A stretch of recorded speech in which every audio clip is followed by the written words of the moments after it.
আচারের জন্য মশলা রেডি করে নিব। কড়াইতে শুকনো মরিচ ও পাঁচফোড়ন দিয়ে অল্প আঁচে টেলে নিব। একটু ঠান্ডা হলে গুঁড়ি করে নিব।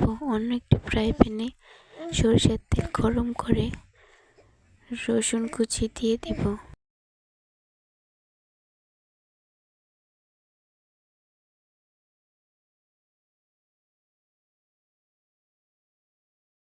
নেড়ে চেড়ে ব্রাউন কালার করে ভেজে নিব।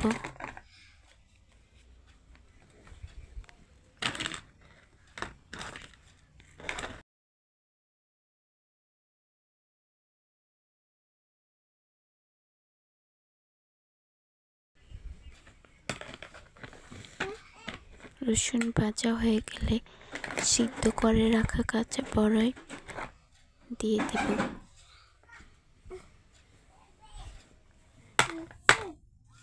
স্বাদ মতো লবণ দিয়ে দিব।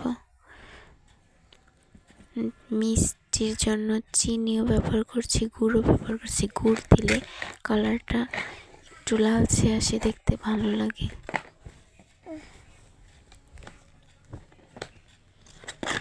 সব কিছু একত্রে ভালোভাবে মিশিয়ে ঢাকা দিয়ে রাখবো। কিছুক্ষণ পর পর ঢাকা সরিয়ে নেড়ে ছেড়ে দিব। চুলার ভলিউম অবশ্যই মিডিয়ামে রাখতে হবে।